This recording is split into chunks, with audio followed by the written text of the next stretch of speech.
We are back, ladies and gentlemen, for another, man. I kind of stumbled there a little bit, man, for another beautiful Monday with the Waterboyz Show. What's up, everybody? Hope y'all doing well out there in audio land, out there in video land. Thank you for rocking with the Waterboyz Show. I am Trey. That is my partner. Be rich in this mother sucker. Oh, man, my mother sucker. Okay. Hey, I made the word. Mother sucker. Okay, mother sucker. Okay, all right, like man. I hear you, man. Not really, but I hear you. I hear you, man. Yeah, man. We're back for another Monday. Thank you for coming out to the Waterboyz Show. Hey, man, it's a beautiful Monday. As we start to have people like kind of file in, we have some beautiful things that we want to talk about. It's that time of the year. You already know it is the beginning of June. And in the beginning of June, what are some of the main things that we talk about? What's the main thing going on in sports?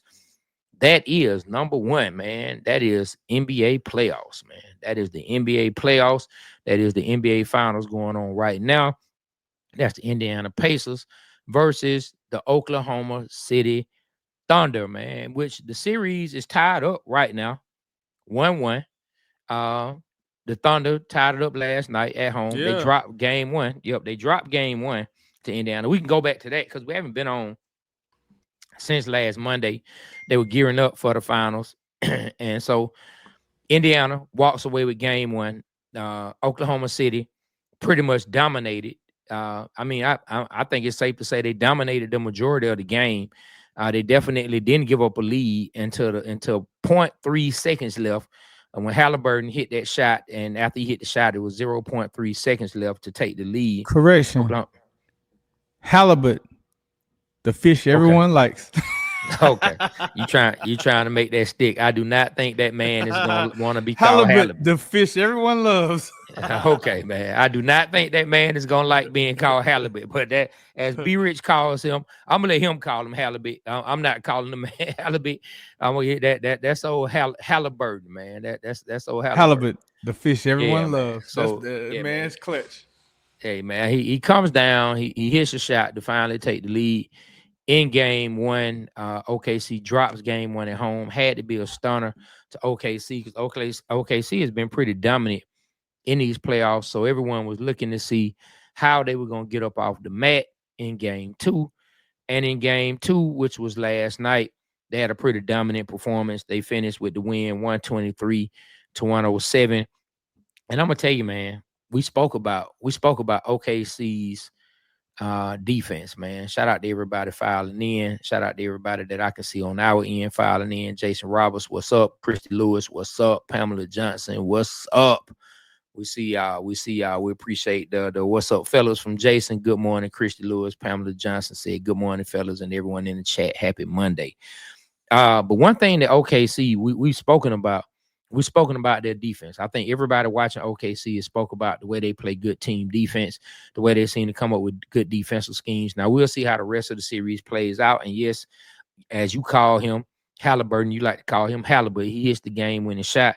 But for the most part, OKC, man, they haven't allowed any stars to really just get off on them in these playoffs. They haven't allowed any stars to have just a consistent amount of great games against them. They play really good defense against the star players, against the main contributors on the team. And last night, the leading scorer for Indiana was Tyrese Halliburton, and they held him to 17, 7 for 13 from the field. Man, 0 free throws. That's wow.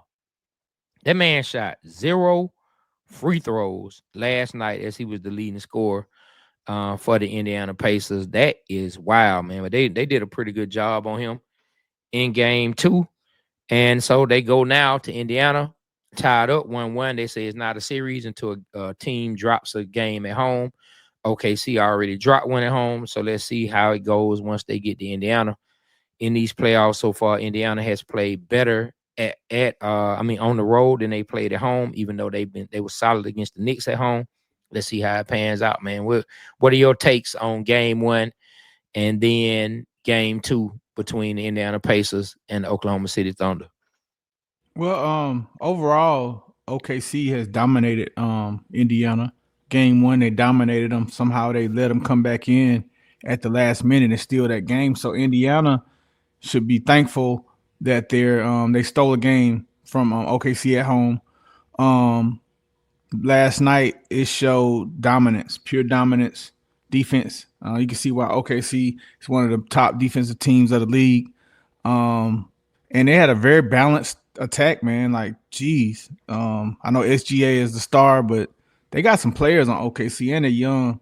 And they threw up a little last night. They threw up a little highlight and they showed the OKC, the original OKC team with Durant, Westbrook, and Harden, and they showed their ages, and then they showed the big three for OKC, and the ages were very similar at the time. So OKC is really doing it. All right, now it's game time for Indiana. They stole a game from OKC. Now they're going home. Indiana has to. They show that they can come back. They show that they can play with these guys, but they can't drop one at home, or they're gonna lose the series. So if Indiana can just stay pat and win all their home games, I think they got this. But that's a big question. I mean, and we all know home field, home court advantage is very, very real. Especially in the NBA. If you go look at the home records and the loss records, you always see most of the time that the most NBA teams have better home records than they do away records. So we shall see. I think what you said, you hit it dead on, so I can't really add on to that. Like the only thing I can say is, hey man, Halibut, the fish everyone loves. I think he's really showing he's becoming a superstar, and he's really showing that he's clutch. So I like that about him, and I don't know, man. He's starting to catch up to our boy, man. He's starting to catch up to our boy Trae Young. We shall see, though. We'll go from there. Man, I'm still taking Trae. Yep, I'm still taking Trae. I am. I have put a lot of people above Trae, but I'm still taking Trae over Halliburton, man. I'm not gonna go with the recency bias, man, because I've seen Trae hit some clutch shots. Now, has he hit as many clutch shots in important moments as Halliburton has hit this year? No, he has not. But I'm gonna still roll with my boy Trae Young. But yeah, I think game 3. Hold on. Trae did hit a half-court shot against Utah to win the game. All right, go ahead. Man, we can't even speak about it because it wasn't a playoff game. That was amazing. That wasn't even worth discussing, though. It was. That wasn't amazing. Even. We have to talk about playoff moments. All right, game 3. Why are we bringing up a regular season game against? Because it was half court. Again, who did you bring it up against? Utah. Man, come Utah on, Jazz. Come on, man. Formerly the New Orleans Jazz. Man, come on, man. Come on. That wasn't even worth discussing, man. You make the Trae point look even weaker when you bring he had a half shot to win a game. It don't matter if it's preseason, regular season, or playoff. That's impressive. Yeah, man. Yeah, I did. And Ghost Mode Snap he said not as many. I don't know if you're talking about it. I said that Trae hasn't hit as many clutch shots in the playoff moments as Halliburton has had, but Trae has had more dominant overall games.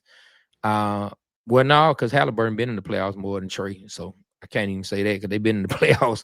They done had deep playoff runs 2 years. Trae has only had that 1 year, but 2021, boy, Trae was on it. Trae was on a. I don't want to call it. I don't want to call it a historic run, but he was definitely on a run that needed to be paid attention to.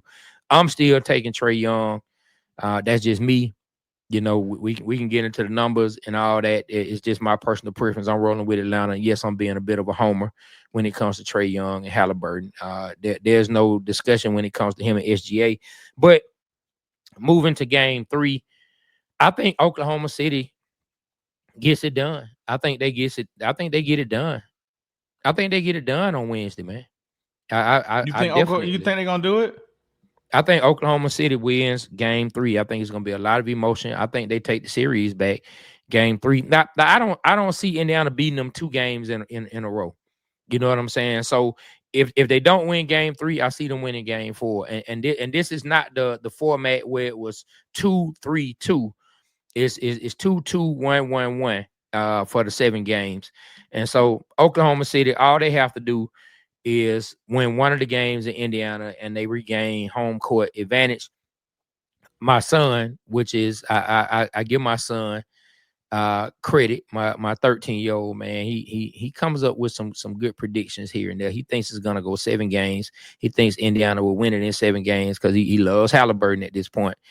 My youngest son said he don't even know why we discussing Trae Young because he's not even a star in his eyes. That's what my youngest son What? said. Now, Really? mind you, he doesn't even watch basketball. He just for whatever reason he doesn't think Trae Young is on a high level, right? But but what I'm saying, I think OKC will get it done. I think they will take back over the series. I said OKC in 6. I still believe they're going to win it in 6. I see Indiana And you winning think they're one gonna more. take game 3, the first game at home in the finals? You think they're gonna do it? I do. Yeah. And why is that? Because of the defense? Man, I think you can take that defense wherever you go. I think you can take that defense wherever you go. I think they're quote unquote superstar who we know is the leader of the team. I mean, first 2 games, 30 something, man. He's been very efficient from the field. He's not shooting them out the game. Last night, SGA 36 minutes, 11 for 21. He went 1 for 4 from 3, 5 rebounds, 8 assists, man. Finished with 34 points. Let me see. I need to see how many turnovers he had. 2 turnovers.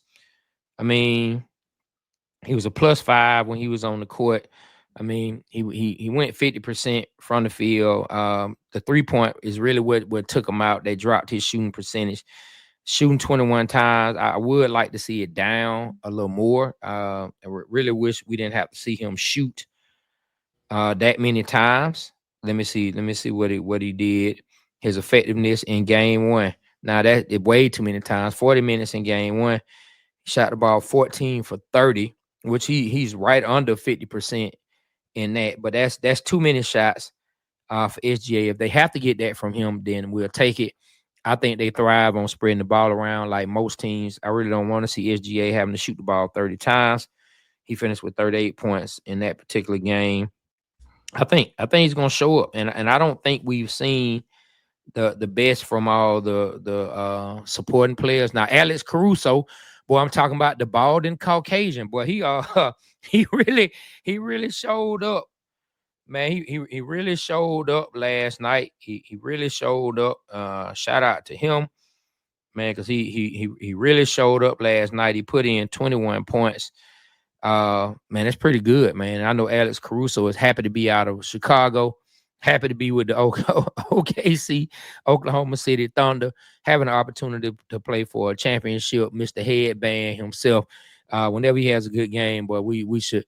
Well, we can't play it because we had to give a royalty. Well, you know what? I would be getting some of those royalties, man. We should play Headband, man, because that's the man with the headband coming out there balling, man. Old Alex Caruso. He had a good game last night. So we'll see how the supporting cast plays when they go on the road. I think Williams for OKC put in 19 points last night, 5 for 14.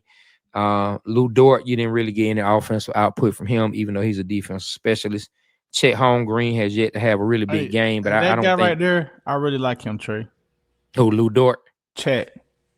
Oh, Chet Holmgren. Yeah, Chet Holmgren, he also has to so hopefully we can if they get a big game out of him, then yeah. But I mean, Indiana not in the pushovers, man. Siakam last night, 15. We know Siakam gonna have a big game here and there. We know Halliburton is gonna have a big game. Well, at least that's the thought process. OKC has done a really good job playing defense on stars this playoffs. Ant-Man went off in game 3 against OKC, but then after that, they kind of brought him back down to earth once again. So we'll see, man. I think OKC still gets it done in 6 games. That's my thought process for now. We'll see how it plays out on the court, though. All right, I like that. Well, I mean, you got anything else you want to speak on the NBA Finals, or are we moving on? Yeah, man. Just reading in the comments, man. My boy Rick, what's up, Rick? Rick says that he thinks Indiana is going to win it all. My boy Ricky Dunn say he thinks Indiana is going to win it all. Bruce Huntley, I think he was agreeing with me on OKC getting back in it and taking the series over. Ken Folk, he say he wants to switch it up and talk about some Braves. We'll touch on the Braves a little bit before we get up out of here. And then I got Jonathan Freeman.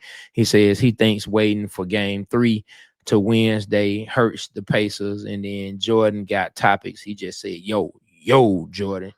Man, before we move on to the next topic, man, shout out to anybody who may be in the Instagram verse, in the Instaverse, who may have any comments and want to say anything. Shout out to everybody in the Instaverse, Be Rich.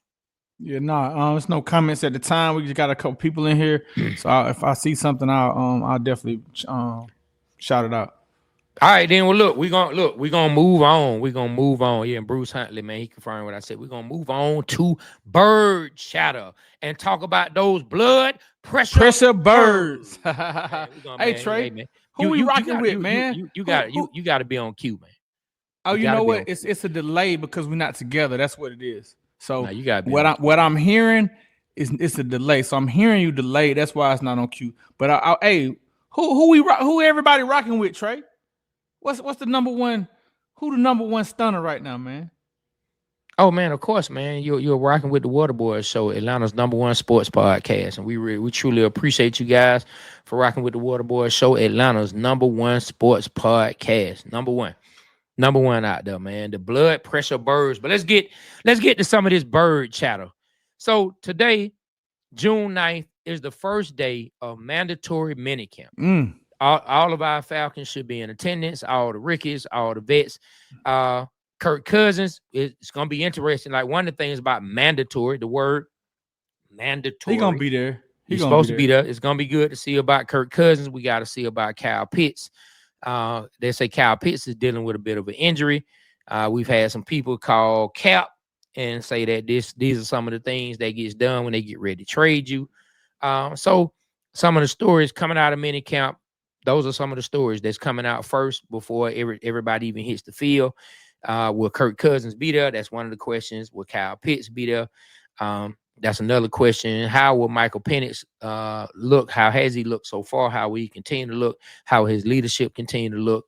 And just what would the new defense look? What would the new defense look like? What are some of the things that they'll be implementing? It's not training camp, we know, so it's not like we're going to see the full gamut of what they have going on, but it will be nice to hear that everybody's back on the field. So when it comes to our bird chatter with these blood pressure birds, what are you expecting to see, or what are you hoping to see and learn out of mandatory minicamp for the Atlanta Falcons? Well, first off, man, I'm happy that we're talking football, man. I remember when the season ended, it ended on a good note for us, watching Penix and seeing him do his thing. So I'm excited to see how this unravels, how the next chapter unravels. Let us stay healthy. I think we can go to the playoffs this year and maybe even take it home. I'm excited about our defense, man. We finally got some people that can rush the passer. And man, I woke up reading the internet, the internet rumor mill. And one rumor that I wouldn't mind seeing is former Georgia Bulldog defensive tackle who plays for Jacksonville. What's his name? Trayvon Walker. Trayvon Walker. Yeah, they're saying that the Jacksonville wants to trade him, and they say a potential landing spot is the Atlanta Falcons. Man, I hope that can happen. Y'all let us know in the comments what you think about that. Would you love to see that? But that's what is. But I did see that. That has me excited. But Trey, it looks like we have a pass rush, sir. It looks like we have a pass rush. I got a chance. I couldn't go to sleep last night. I woke up late. I woke up early, and I saw something on our guy Pierce. The Atlanta Falcons had a podcast to where they interviewed him. I got a chance to hear him talk. Kind of excited to see him play. I got a chance to see a clip of our guy from the Bulldogs, the edge rusher we got. What's his name? Jalen Walker. I got a chance to see him talk to the Falcons in the vetting of the before the draft when they had the combine. Yeah, combine interviews. Man, that he came in. They said, "So what position you play?" He said, "I play defense." He said, "I play defense." He played Coach's a big D. So I was impressed by that. Like he's not a linebacker. He's not an edge rusher. He plays defense, and that's all we want, man. We want somebody to come out there and be an all-around playmaker, man. That's to the ball, that's causing havoc, that's sacking the quarterback, that's recovering fumbles, that's causing fumbles, that's just a whole nother havoc on defense. And I don't think we've had that in some time. I don't think we've ever had that. Matter of fact, since John Abraham, and he was, he was one of our guys. But I don't know if we ever had just a dominant a game changing defensive player. Trey, I think he may be that guy. And then I'm curious to see how our guy, was it Braylon Trice? I want to see how he does. I heard that that he was something to be. He was doing his thing last year and he got hurt, so I want to see that. And then our guy AJ Walker, who we interviewed, man. I mean AJ Terrell, who we interviewed, man. Like he sounded like he wants to play. Seemed like he ain't satisfied with his check. He has a lot to prove from what he told us. So I want to see how his leadership steps up. That Grady Jarrett's left. He has to step up and become a leader. Man, and our offense, man. I think our offense is going to be potent. Now, what's going on with Kyle Pitts, man? Like his foot, something wrong with his foot. Like, I don't know, man. Kyle Pitts needs to step it up, man. It's always something. But that's what I have to say right now, man. I'm telling you, man. Man, he did. It took the time to just call out Kyle Pitts, huh? I'm just saying it's something, man. I don't get it. I'm pulling for him, Trey. I am really pulling for Kyle Pitts. I really want him to have a great year. I really want all these, I just want all the negativity to leave this guy, and he just comes up, be a 1,000-yard receiver, 10+ touchdown type of guy, and just, earns his contract for next year. Because I think this is a contract year for him. I mean, if we have that'll be awesome, man. So Falcon mini camp. Before I get into it, man, Pamela Johnson put in. She said that her and Christy Lewis, man, they're the only female podcast, the Lady Birds of AFN. Christy Lewis is our partner in crime. That's dope. They're the only all female podcast, the Lady Birds of AFN. I think that's so cool, man. You know what I'm saying? Hey, y'all. Invite the Waterboyz on. We appreciate y'all always coming to rock with us. Invite us on to talk shop with y'all. One of these days, Pamela says she's looking for a competitive camp, stay healthy. She's proud of the defense, and she said she'll be watching. My boy Oha said Braylon is going to be a dog. You know what I'm saying? And then Kinfolk, boy, it's gonna take me a minute, boy. Kinfolk, boy, he got some thoughts. He says when it comes to them birds, they got to do the following to turn it around. In my honest opinion, stay healthy is number 1. 2, O-line protect Penix and open the holes for Bajan Algier. 3, cornerbacks and secondary have to improve on man-to-man and zone coverage. 4, D-line needs to put pressure and more pressure on opposing teams' quarterbacks. 5, lastly, stay healthy forever. I love Atlanta. Jordan got topics about Kyle Pitts. Go ahead. What you gonna say? I got a comment. When you done, I got a comment from IG that I like. Yeah, Jordan got topics says about Kyle Pitts. I don't think he wants to be in Atlanta anymore. To be honest, Jerome said, "Good morning. What's up? What's up?" Steve Bryant, we appreciate you tapping in, but you and your Ravens have a good day. But he said go Ravens. We appreciate you, Steve Bryant, and what I'm saying. Pamela Johnson said they would love to. She told us to tune in Tuesday night, so I tune in tomorrow when I get the opportunity to, in between things that I'm doing on the job. What's up, B Rich? What's going on in the IG verse, in the Insta verse? 320 Neek says 2025 will be the NFL best class ever. What do you think about that, Trey? The best draft class ever. Oh, I hope for the Falcons it will be for sure. Why do you think they say that? I don't know. I would have to see it from top to bottom. I don't know. I know 2011, boy, at least the first round, 2011 was tough. 2011 was tough. Like, that was a tough draft class. 2011 was a tough. Who was the draft class? Name some people from 11. I forgot. Man, Cam Newton. Cam Newton. Who do we draft? Julio Jones. Ooh. JJ Watt was in that draft. Von Miller was in that draft. Like, wow. I mean, I would have to pull it up to go to go down the line of all the people. But boy, you know what I'm saying, man? That was pretty tough, man. But coming out of there, coming into this mandatory minicamp. I know the comment you see, and I mean that a lot of people are hoping that we've all. But did I want not to say hope that? you're not Have the I only not been person who saying said that? it. You're not the only person who is hoping that. I'm just saying. Well, I'm not hoping, but have I not said the exact same words just like said? Man, there are Have a I bunch of not people been saying like that? there are a lot of people who have been hoping that Man, it come turns on, out man. that Don't way. discount what I'm saying. I'm not gonna give you credit because you want credit for saying something that Hold on. okay, This is like what I said. I said it before. I've said this before. I said this team reminds me of the 2015 Falcons going into the 2016. dog, I said it before And that, then and this is people what are I gonna said. hold I on said before you this. even said it. I I said, said it. Trey, if we address defense in this draft, this will be just like the 2016 Falcons. Did I not say that? And guess what? I said it before you said it to you. I said it before. I don't said people. remember, Trey. I don't remember you saying I that. said people. I People can know. look at I this. know on our I said YouTube people are channel. gonna hope. I said people are gonna hope this can be. Can it turn into 2016? I don't know. The Falcons have to nail the draft. That's the difference between the 2 years. Hey, I ran it down before you start saying no. it. So, I look. good. It's proof. It's on our YouTube page and all of our episodes. If someone can go through every single one of our episodes and find the episode where I said that the Falcons would be just like the 2000. This year's Falcons would be just like the 2016. We know, but this thing you prove Trey wrong. credit. Go through all the episodes now, and the next Monday when we come on, y'all let us know. Listen, you have said that, but I said to you first that people are going to be looking at it in that kind of way. But it's a lot of different things that. No, you didn't, happened. Man. I did. How you gonna lie to the people, man? I'm not lying to the people. I'm telling the people the honest to God truth. I talked about how there's a lot of things that are gonna have to be, and then we came down.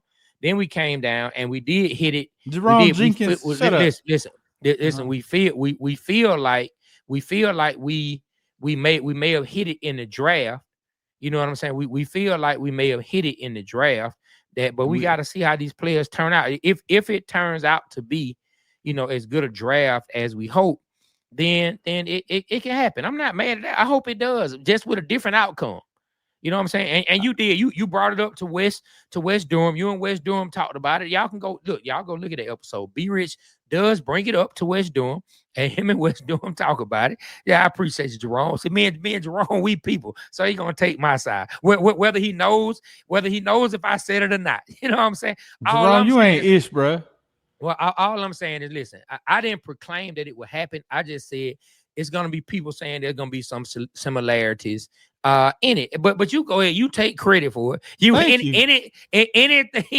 Anything you say that someone else agrees, you want to. Didn't I say that? But you never want to bring up what you said that came. No, why don't you tell the people that you said that you start marking down who the Hawks were going to play in the second round? Why? But because we haven't released that clip. We didn't even put that out.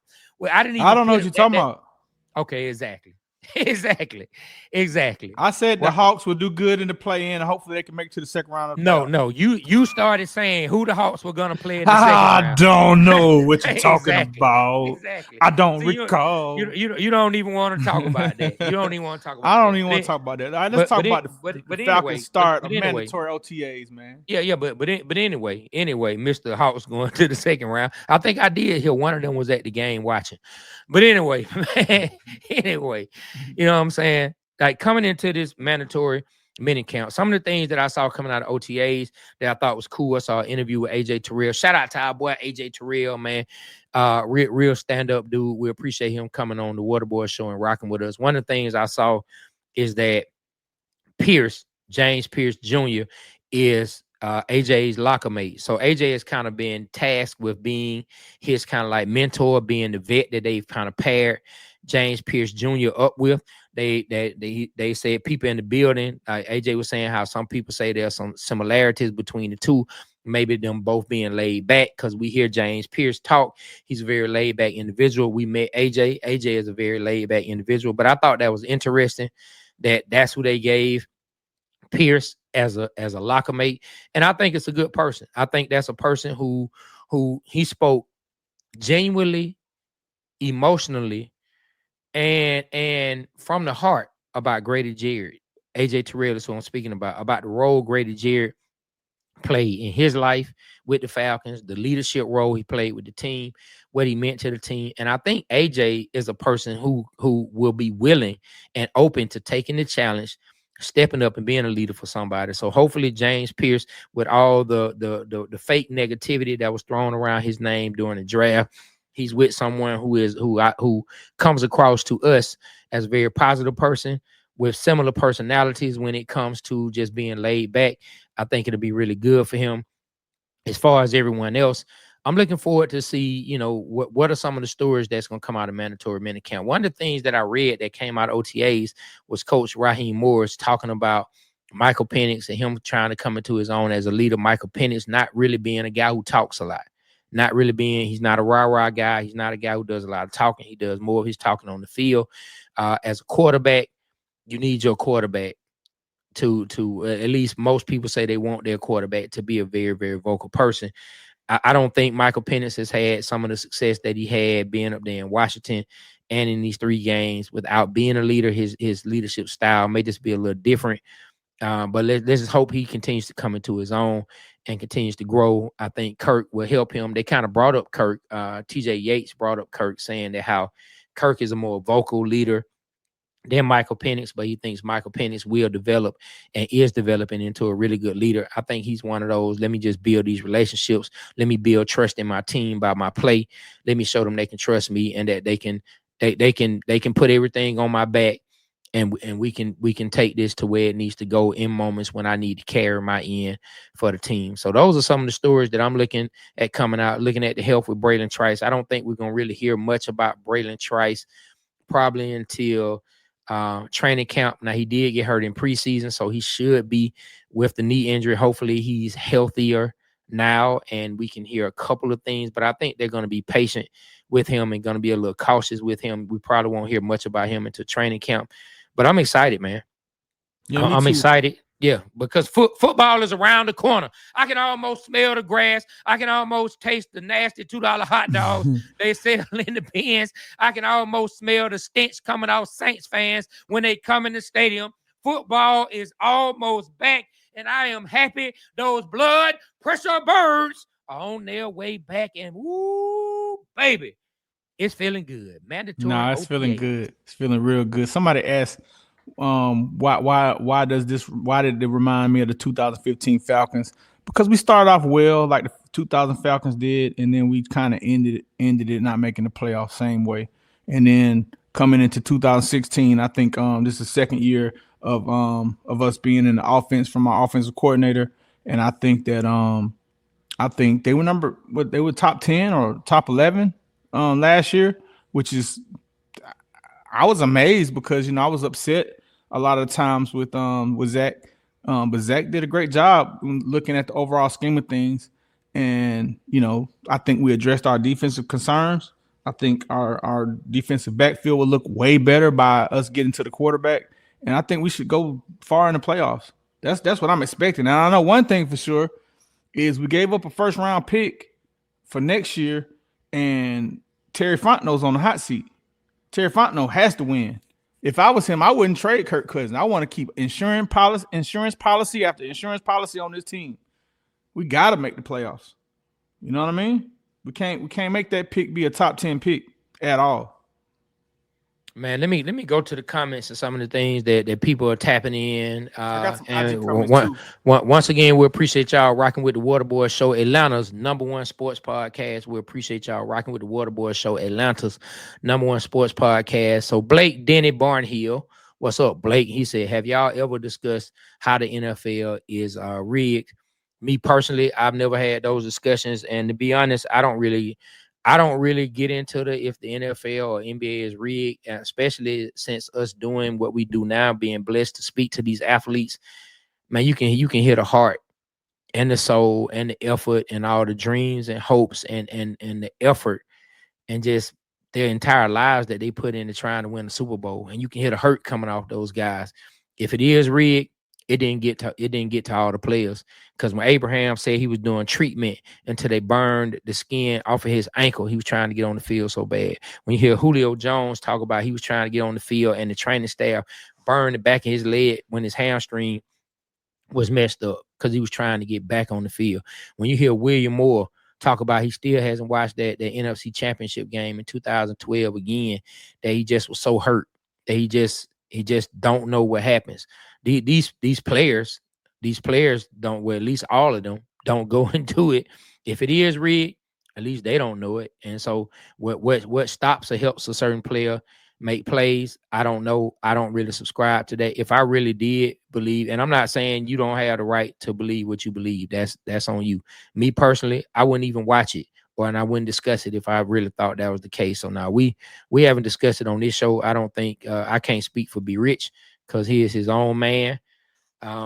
But I will say, me personally, I wouldn't even be discussing these sports if that's what I believe. I wouldn't even be discussing. Now, I do think the draft, the NBA draft, the lottery is 100% rigged. I think the NBA draft lottery is rigged, and more rigged. People can tell me I'm wrong. I do think that's rigged. The NBA lottery, man, that's a bunch of BS. Yeah, I mean, starting way back with LeBron, Cleveland gets LeBron, all kind of stuff, man. Dallas trades Luka, and they get the first round pick this year. It's just too many coincidences, man. New Orleans trades AD, and they get the number 1 pick. Yeah, man, bro. It's too many coinky dinkies, man. Orlando gets a new franchise in Disney World. What do? They get the number 1 picks year 1 and year 2 back to back. Wow. Shaquille and Penny. And then they lose somebody else another year, and they get the number 1 pick again. And LeBron even said it. Go look it up. He said it on Pat McAfee. LeBron said that he thought it was the NBA lottery was scripted. He said it on Pat McAfee. And the weakest draft ever. I'm gonna say that the Atlanta Hawks get the Hawks get thrown on the bone. But anyway, we can move on from that. My boy Oha, let's move to the next comment. My boy Oha says, let me put some of this up, and then you can throw that the banner back up. Let me throw some of the comments up so the people who are watching can see it. My boy Oha says, I just hope they are contenders. Speaking of the Falcons, I just hope they are contenders in 2028 when the Super Bowl is back here in Atlanta. This city would be Freaknik 94 times 1,000. He ain't lying. Boy, they'll be acting a fool. Steve Bryant says, love them dogs. Shout out to the dogs, too. Just Life says Jalen Ramsey or Jair Alexander. Guess he's talking about bringing in another DB. That's a discussion we can have for another day. Both good players. Jalen Ramsey getting a little bit on the latter end of their career probably would be even better suited to play safety because he is a really tough tackler. I don't know if he's that lockdown corner that he used to be, but he is a very short tackler. Probably could transition to the back end, being a safety the same way that Charles Woodson was able to, the same way Rod Woodson was able to. And we probably will see some real good production. Steve Bryant, we're gonna skip right over your comment about the Ravens. Nope, we're not having that, even though we love Lamar Jackson around here. Lord knows we love Lamar Jackson, but we're not claiming the Ravens winning anything around here. Just Life says, Be Rich, are we gonna get more of Algier this year? I think it's be about the same. I know. Yeah, I think it's gonna be about the same for Algier. He's in the contract years last year, so we shall see. I think so too. I don't. Bajan is the guy. You know, they have shown that Bajan is the guy. I think Algier will get his opportunities. How many opportunities? I don't know. I think he will get some opportunities. He's not gonna get the same amount as Bajan.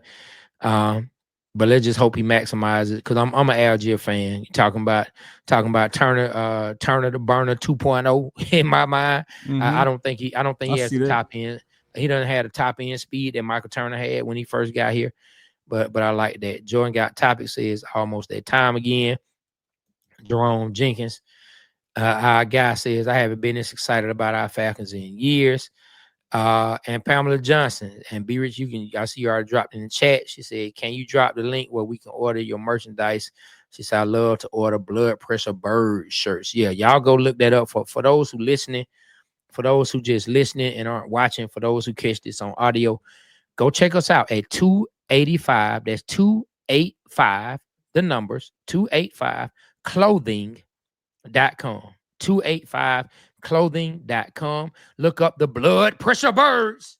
you can find the Blood Pressure Birds hoodies. You can find the Blood Pressure Bird tees. We also have the Neat One t-shirts, for those who believe Neat beat Jordan in that dunk contest in 1988. But we also have some Atlanta made shirts, and for the females, we have a shirt that says which birthday Atlanta made t-shirt that says she prays, she paid, and she ATL made. For you ladies out there who Atlanta made, and you get into your bag and you believe in the Lord, go check the t-shirts out, man. We got a bunch of good dope t-shirts, you know what I'm saying? For you believe in the Lord. Hey, man, let me read some of the IG content. You was man, crazy. Look, hey, after I said that, this man asked, "What the hell?" Boy, I tell you, can't script it. You can't script that. That was his comment after I said, "If you believe." 320 Nick says they were first rounders, the best talent drop this year. Let's see. A talent drop because this class is full of head cases. Everyone had problems off the field. AJ better get picks this year. MP9 progress as he played on the field. He said not rigged. They were not healthy. This is all from 320 Neat.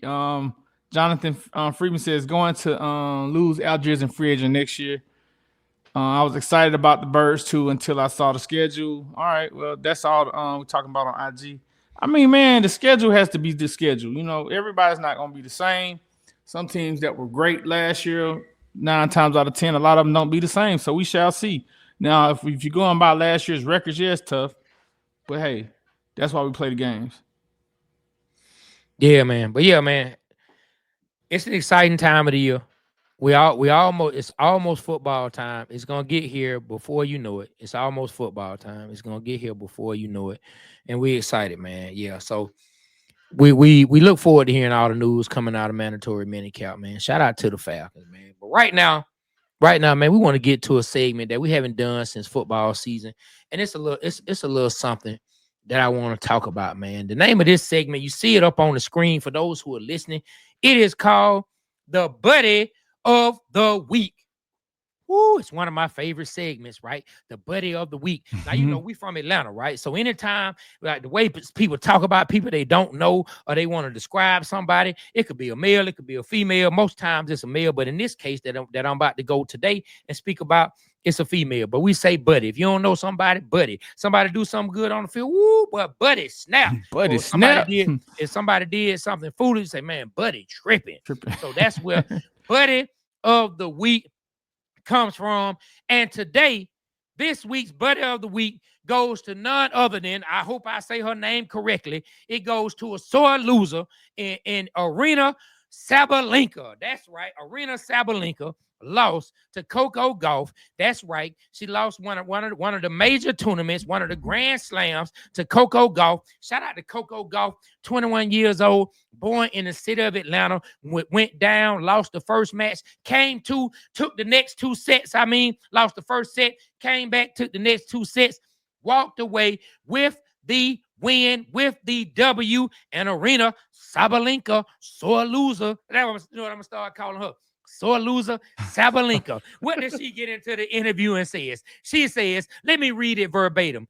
Coco won the match not because she played incredible, just because I made all of those mistakes.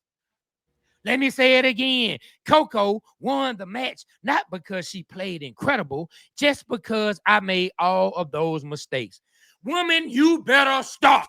Come on, Sabalenka. You are the Buddy of the Week. Don't be a sore loser. You didn't get to where you were getting to by not taking an L here and there. To become a champion, you must take a loss here and there. Don't be a sore loser. And please don't you ever, in the words of Chris Tucker and Andre, Great 3,000, don't you ever talk about somebody from the city of Atlanta. Look, you lost. You came out, you played. This is not the first time that she beat you for a championship. Coco beat you before. And then she had the nerve to say, if she would have played somebody else, I don't think she would have beat them either. Boy, you know what Coco said? Coco took the high ground. Coco said, the funny thing is, I actually wanted to play that person. The person who Arena sore loser Sabalenka said. Coco said, She actually wanted to play the other person and really didn't want to play Arena Sabalenka because she was playing so well. So she gave you your props when you tried to take her shine. But guess what, baby? The 8th time, we never lose our shine. Coming from the dirty, dirty South, you take that L. Then she came back the next day and said, well, let me clarify. She did a great job. She is a winner. She did a good job. Shut it up. Woman, you better stop. I like you that, are the Trey. buddy of the week. You just took a loss. Look, Christy Lewis said a salty buddy. That's what she is. She is a salty buddy. I like that. What's her name? Arena Salty Butter Sabalenka. Salty butter. Buddy. Salty buddy Sabalenka. Salty butter buddy. I'm trying to tell you, Arena Salty Buddy. I like the buddy of the week, Trey. We got to keep going with that, man. Man, shout out to Coco Golf. Shout out to one of Atlanta's own, born in the city of Atlanta. Shout out to her for getting that W. And the buddy of the week, Sabalenka, you better stop, because the Waterboyz Show, we don't respect sore losers. Don't be a salty buddy. Christy Lewis, hey, thank you. We're going to be using it. Don't be a salty buddy. Please don't be a salty buddy. Don't be a salty buddy. Don't be a salty buddy. Hey, before we get up out of here, one thing we got to talk about as well. Man, what's going on with the Atlanta Braves? The Atlanta Braves have found some of the most magnificent ways to take some L's this year. A few days ago, which was crazy. Look, I come home. It's before I gotta go do the things I gotta take care of. Right? I pull up the score on ESPN. I'm like, bam, boy. Braves up 10-4 in the beginning of the ninth. Okay, Braves. Okay, the win's been few and far between lately over the last 3 weeks. So I'm looking. I'm like, okay, we up 10-4, bottom of the ninth. Let's do this, right? Very first dude come up. Bam. I'm talking about it might have been 2 pitches. Bam. It's 10-5. I say to myself, all right, okay. It's all right. It's all right. We gave up 1 run. Let's go ahead and get these 3 outs. Next batter come up, I see a batter on base. Next batter come up, I see somebody get a hit. 2 people on base. Next person comes up, not a score. It's 10-7. I said, oh Lord, man, we gotta watch out for this. Another batter comes up, bam. It's 10-8. It's 10-8. And I say to myself, come on, man. Braves not gonna let this slip. We had 1 out. Braves not gonna let this game get away. We finna take this win. Bam! 3-run shot. Braves down 11-10. Game over. Hey, as we just talked about in tennis, game, set, match. Braves lost. And then we've lost. Look, went out there, played the Giants. Man, we lost 2 games on walk-offs. We lost out there with the Giants. We were up 2-1 in the bottom of the ninth. Bam, home run, lose 3-2. Next game, bam, lose 4-3. Walk-offs. And I hear you, just like, yeah, we saying the Braves can't afford to lose. You know what I'm saying? No, we expect something out the Braves. We not gonna crap on our Braves. We not gonna be salty buddies. You know what I'm saying about the Braves, but the Braves got to get this together, because that team in 2021 is no longer. It's no longer. This iteration of the Braves has to prove it themselves that they can win. We've been suffering some injuries the last 2 years, and we just seem inconsistent. And now a lot of pressure and a lot of eyeballs and spotlight is on Brian Snitker. Is it time to move on from Brian Snitker? Is it time to move on from certain players? What does AA do? What does AA do in your opinion, B. Rich?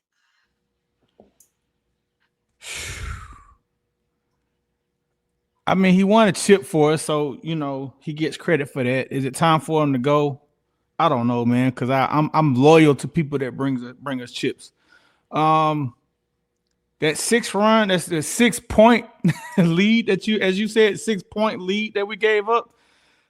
Which I would say 6-run lead because it's baseball, but hey, a point is a point, right? That's all good, man. Six runs. We'll say 6. We'll say it the way it's supposed to be. 6 runs. Okay. Man, I don't know, bro. That's crazy, man. That's crazy. That is crazy. It has never been done for the it was the Arizona, right? Like they only won one game being out of 300, 200 and something games behind 6 in the ninth. So we was the only one. I don't know, Trey. I know I'm waking up every morning to we giving up the games in impossible ways. And it's happening more frequent than not. So something has to be done. A shakeup has to be done. I don't want to say fire Snick got us a chip, but hey, it may be. I know we got Acuna back. I know Strider's back. Strider's kind of struggling right now. I've seen someone that's saying maybe he should be in the bullpen for this year till he gets command back. But I don't know, man. I do not know. We shall see. But whatever it is, man, I hope the Braves get it together because I'm a big time Braves fan. I've been there for a long time. Ever since we won in 2021, I think there's been a thought around our fan base by some of us as well that the Braves can just turn on at any point and that the Braves were the same team. It's not the same team that won the World Series. It was some guys who were brought in that year and everything just kind of came in special. And even when we had the great years, when Ronald was back and he was healthy and Freddie was gone, Matt Olson wasn't here for that championship run. You know what I mean? Austin Riley wasn't looked at as playing as pivotal as a role as he played, as he had to play in the latter years after Freddie and them were left. Man, it was a lot more players who had to put in like a lot more work to get them where they were going. Dansby wasn't here anymore. Freddie wasn't here anymore. Soler wasn't here with the clutch hit. Rosario, I mean, he wasn't here with timely hits. And what's our guy? Was it Josh? Who came in with the pearls? Was that Donaldson? Who came? Donaldson, third baseman. Peterson. Yeah, who came in rocking the pearls. I mean, it just was a different, for lack of a better term, it was just a different swag that particular year. And the iteration of the Braves without them, very talented, very capable players as far as their ability, but hadn't proven they could do it in the big moments. And that this version of the Braves, and the version I'm talking about is outside of that championship year, they haven't proven that they're a championship team. They had a good year, but they fell short of expectations every single year. And so now are we starting to see the effects of having a roster that couldn't meet expectations and people starting to get older and starting to have more injuries and losing Ron Washington. I mean, that was a big thing. That was a big person in the clubhouse, a big person who worked with them as far as their training, worked with them on certain drills, just what he brought to the game, his knowledge and everything. Ron Washington is not here as well. I mean, it's a lot of things around the Braves organization that have changed that are things that, because you just won a championship and you have some of the best players on your team, you have who was the best player at one point to a lot of us in the whole MLB on your team, you kind of overlook some of those small things, but little bit by bit, leadership, voices in the locker room, taking people through certain regimens, certain way you train, certain advice that may have been given to the head coach as well as certain players. That's no longer there. And what does that affect over time? Couple that with injuries is tough. And the Phillies and the division that the Braves are in got even tighter. The Mets got themselves together and the Phillies got themselves always all the way together.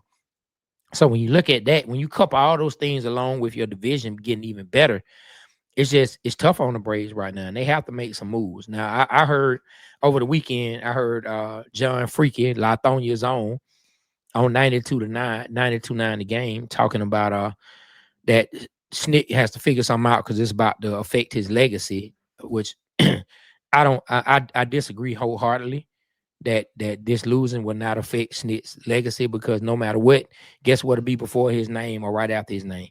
World Series winning coach. Hey, I don't care if he lose. I don't care if he has 4 more losing seasons. Guess what they still gonna say first? World Series winning coach. So I don't think it's gonna affect his legacy, but I do think that is something for AA to pay attention to. Is it the coach? Is it the players? Is it time to blow stuff up? They got to figure this out, man.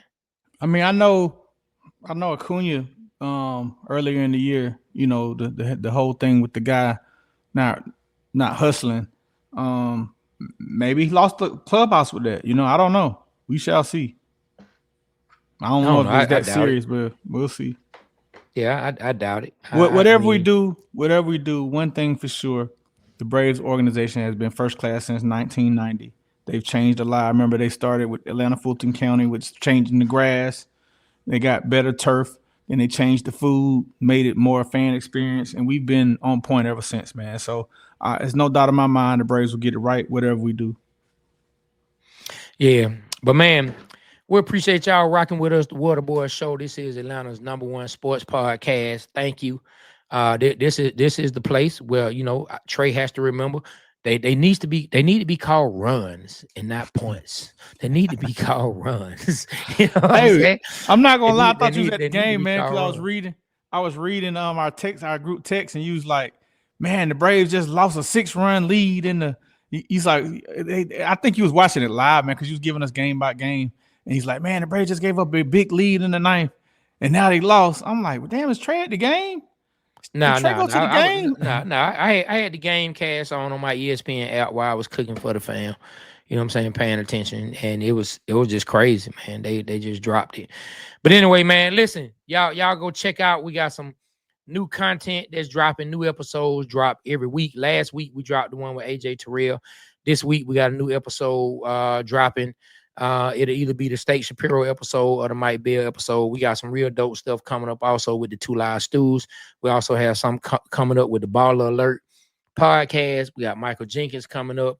We got a couple episodes where B Rich and I talk about a couple things. So there are a lot of episodes that we'll be dropping as well as these lives. Pay attention to everything. Go check out the YouTube. That is the Waterboyz Show 404. That's Waterboyz with the Z. THEWATERBOYZ